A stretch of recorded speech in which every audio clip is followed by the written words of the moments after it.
नमस्कार दोस्तों, स्वागत है आपके अपने चैनल पर। आज हम बात करने वाले हैं भारत और विश्व की रक्षा तकनीकों में हो रही ताज़ा और रोमांचक प्रगति के बारे में। आज की वीडियो में हम चर्चा करेंगे 4 बड़े अपडेट्स की। पहला यहाँ पर अमेरिका का NG-80 फाइटर जेट्स ऑफर और दूसरा राफेल डिकॉय का नया प्लान, तीसरा यहाँ पर 32 टन का नया जोरावर टैंक और चौथा INS तपस्या का लॉन्च। ये सभी अपडेट्स हमारी सेना को और भी ज्यादा मजबूत बनाने वाले हैं। तो चलिए बिना देरी किए आगे चलते हैं।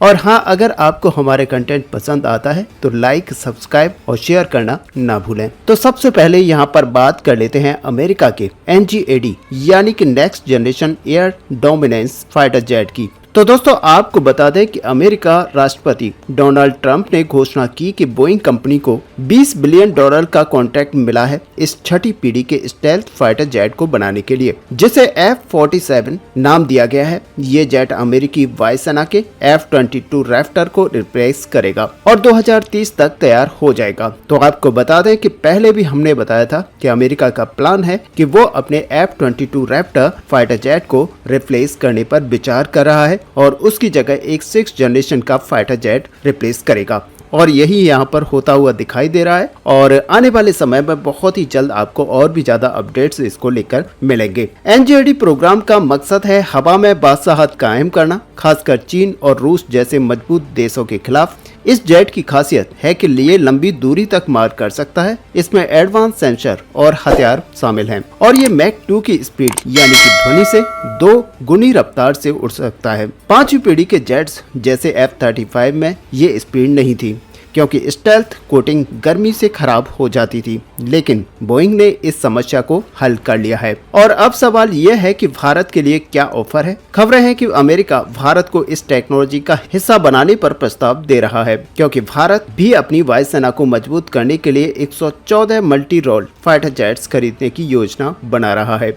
बोइंग इस डील में हिस्सा ले सकता है और भारत के साथ तकनीकी साझेदारी की बात चल रही है। यह हमारे लिए बड़ा मौका होगा क्योंकि NG-80 एक ऐसा जेट हमारी रक्षा क्षमता को नई ऊंचाइयों तक ले जाएगा। वैसे आपको बता दें कि जर्मनी और ब्रिटेन जैसे देशों की तरफ से पहले ही 6th जनरेशन फाइटर जेट को बनाने को लेकर कई सारे ऑफर भारत को मिल चुके हैं, लेकिन भारत अपने AMCA फाइटर जेट को लेकर काफी ज्यादा उत्साहित है और इसी के ऊपर तेजी से काम करने में लगा हुआ है।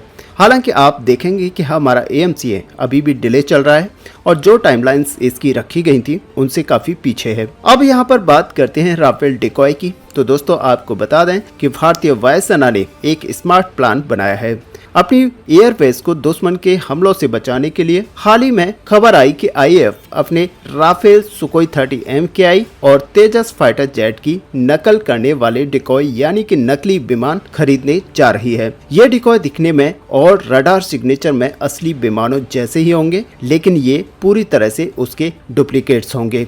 11 मार्च 2025 को इंडियन डिफेंस रिसर्च विंग ने बताया कि ये डिकॉय खास तौर पर उत्तरी और पश्चिमी सीमाओं पर तैनात होंगे, जहां चीन और पाकिस्तान से लगातार खतरा बना रहता है। इनका मकसद है दुश्मन को भ्रमित करना। अगर कोई हमला होता है तो दुश्मन के मिसाइल और ड्रोन इन नकली विमानों पर निशाना लगाएंगे, जिससे असली फाइटर जेट्स यहां पर बेस के अंदर सुरक्षित होंगे।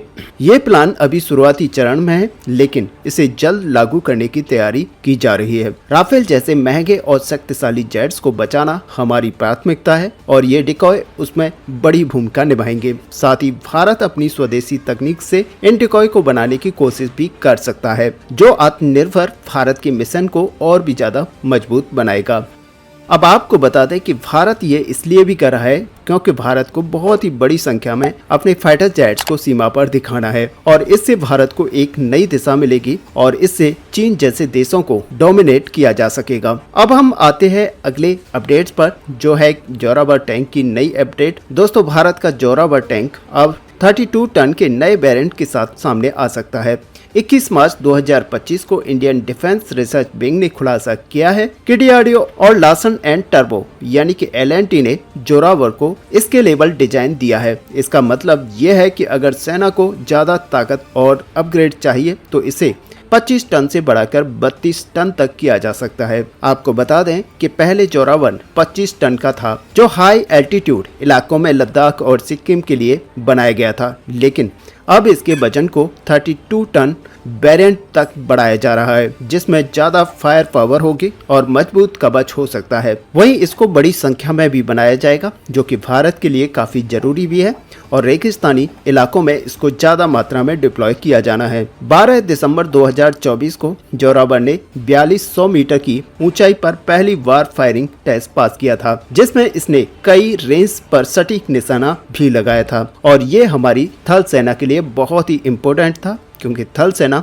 जब लद्दाख जैसे रीजन पर लड़ती है तो वहां पर इसी तरह के टैंक होना बहुत आवश्यक है, क्योंकि आपको बता दें कि इन्हीं रीजन्स में चाइना बड़ी मात्रा में ऐसे ही टैंक्स को डिप्लॉय कर चुका है। ये टैंक 105 mm की बेल्जियम की जोन कोकरिल टॉप से लैस है और इसमें अमेरिकी कमिंस इंजन और रैंक ट्रांसमिशन है। इसका power to weight ratio 35 horse power प्रति टन के हिसाब से ज्यादा है, जो इसे पहाड़ों में तेज और फुर्तीला बनाता है। सेना इसे 2027 तक शामिल करने की तैयारी कर रही है और 354 टैंकों की जरूरत है और इतनी बड़ी क्वांटिटी में इनको बनाया जाना भारत के लिए अहम है। 32 टन का वेरिएंट चीन के टाइप 15 टैंक को टक्कर देने के लिए एक गेम चेंजर साबित हो सकता है। अब दोस्तों आते हैं अपने आखिरी अपडेट्स पर। INS तपस्या आपको बता दें कि अभी लेटेस्ट अपडेट्स के हिसाब से 22 मार्च 2025 को गोवा शिपयार्ड लिमिटेड यानी कि GSL ने प्रोजेक्ट 1135.6 के तहत दूसरी फ्रिगेट तपस्या को लॉन्च किया है। ये भारत की आत्मनिर्भरता